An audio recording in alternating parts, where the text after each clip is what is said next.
ప్రార్థన చేసుకునే రోజు ఈరోజు. అయితే నిన్నటి దినాన కూడా మనం ఒక పండుగ చేసుకున్నాం. నిన్న చేసుకున్న పండుగ ఏంటండి? సకల పునీతుల పండుగ. ఈరోజు సకల ఆత్మల పండుగ. అయితే మీరు గమనించారో లేదో, నిన్న సువిశేషపట్నం ఏం చదివారు? ఈరోజు ఏం చదివారు? అది చెప్పండి. ఈరోజు చదివారు, మొన్న చదివారు, 4 వారాల క్రితం, అది కాదు. ఎందుకంటే మన బైబిల్ వాక్యాన్ని జ్ఞాపకం పెట్టుకుంటామని. అయితే ఎందుకని నిన్న ఈరోజు కూడా ఒకే ఒక్క సువిశేషపట్నాన్ని చదవాల్సి వచ్చింది అంటే, దానిలో మనం ఆశ్చర్యపోవాల్సింది ఏమీ లేదు. పునీతులు అవ్వాలన్నా, మరణించిన వారు దేవుని రాజ్యం చేరాలన్నా, పరలోక రాజ్యాన్ని చేరుకుని ఆ దేవాతి దేవుని ముఖకాంతిని దర్శించుకుంటూ ఆయన్ని స్తుతించాలన్నా మనం చేయాల్సింది ఏంటి అంటే, ఈరోజు చదివిన వాక్యంలో మాకు చక్కగా వివరించబడి ఉంది. దీనాత్ములు ధన్యులు, శోకార్తులు ధన్యులు, వినమ్రులు ధన్యులు. ఫస్ట్ వాక్యానికి చెప్పిన రెస్పాన్స్ 3వ వాక్యానికి తగ్గింది కొంచెం, కానీ నేర్చుకోండి, ఇది మంచిది. మామూలుగా ఎవరైనా క్రైస్తవత్వాన్ని అతి కొద్ది మాటల్లో ఇమిడ్చి చెప్పమంటే మీరు ఈ వాక్యం చెప్పొచ్చు. ఇదే వాక్యాన్ని చాలామంది గొప్ప గొప్ప వాళ్ళు చదువుకుని దీనివల్ల ప్రేరణ పొంది తమ జీవితాలను మార్చుకున్న వాళ్ళు చాలామంది ఉన్నారు. కాబట్టి ఈ వాక్యాన్ని మనం చదివి ఆచరించగలిగితే మన జీవితాలు తప్పకుండా ధన్యమవుతాయి.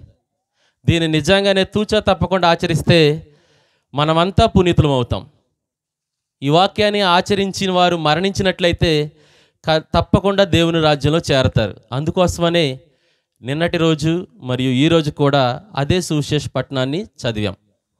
అయితే ఈరోజు మనం సకల ఆత్మల పండుగ అని కొనియాడుతూ ఉన్నాం. దీనినే ఉత్తరించు ఆత్మల పండుగ అని కూడా అంటారు.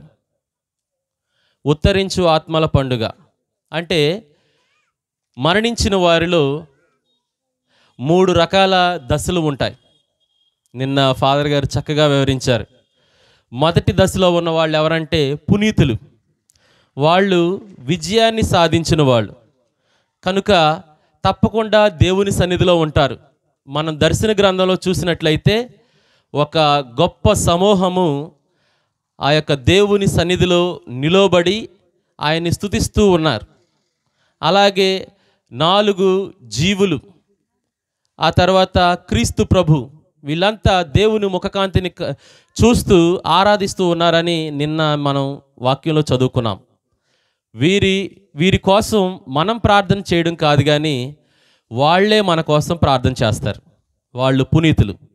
ఖచ్చితంగా వాళ్ళు మన కోసం ప్రార్థన చేస్తారు. ముఖ్యంగా వీళ్ళల్లో మనం చెప్పుకోవాలంటే మరీ తల్లి. మనం జపమాలు చెప్పినప్పుడు ఈ పరిశుద్ధ మరియమ్మ గారా అని అనగానే మనం ఏం చెప్తాం? మా కొరకు వేడుకోనండి అంటాం, లేదా మా కొరకు ప్రార్థించండి అంటాం. అంటే అర్థం ఏంటంటే మా అందరి తరపున దేవునికి మనవి చేయండి, మా కొరకు ప్రార్థన చేయండి. ఇప్పుడు మీరు పూజ అయిపోయిన తర్వాత ఫాదర్ గారి దగ్గరికి వస్తారు చాలామంది.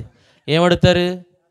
ప్రార్థన చేయండి ఫాదర్ అంటారు. ఉపదేశాలైనా సరే, సువార్త సేవ చేసి ఎవరినైనా అడుగుతారు. వీళ్ళందరిలో మనకి గొప్ప ఆదర్శవంతమైన వ్యక్తి మరీ తల్లి. అలా మన కోసం ప్రార్థన చేసే స్థితిలో ఉన్నారు వాళ్ళంతా పునీతులు. అయితే ఈరోజు మనం ఏం చేయాలంటే, ఈ ఉత్తరించు ఆత్మల స్థలంలో ఉన్న వ్యక్తులు, అంటే మొదటి దశలో ఉన్నవాళ్ళు, విజయం పొందిన వాళ్ళు పునీతులు. రెండో స్థితిలో నరకంలో ఉన్నవాళ్ళు. ఈ నరకంలో ఉండడం అంటే వాళ్ళకి ఏ విధంగానూ పాపమన్నింపు దొరకదు. అయితే ఇలాంటి వాళ్ళు ఎవరంటే చావైన పాపం కట్టుకున్న వాళ్ళు. ముఖ్యంగా మనం సువార్త పట్టణాల్లో చూస్తాం. యేసు ప్రభు చెబుతారు,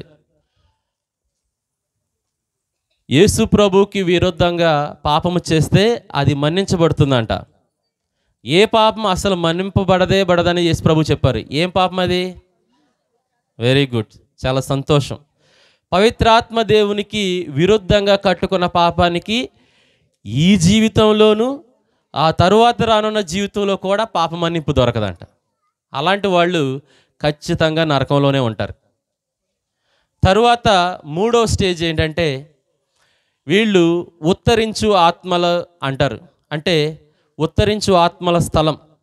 వీళ్ళు మధ్య దశలో ఉంటారు. అంటే పునీతమైన జీవితాన్ని గొప్పగా జీవించలేదు, అలాగని ఘోరమైన పాపాలు కూడా చేయని వాళ్ళు. ఇలాంటి వాళ్ళ కోసం మనం ప్రార్థన చేయాలి. ఇలాంటి వాళ్ళ కోసం మనం ప్రార్థన చేయాలి. మనం మన గృహాల్లో చాలాసార్లు వింటూనే ఉంటాం, ఈరోజు మీ నాన్న కల్లోకి వచ్చాడు, ప్రార్థన చేయమని అడుగుతున్నాడు, లేకుంటే ఏదో ఇవ్వాలంట ఇవ్వలేదంట, అందుకోసం వస్తానే ఉన్నాడు, ఏం చేయాలంటో అని ఆలోచిస్తాం.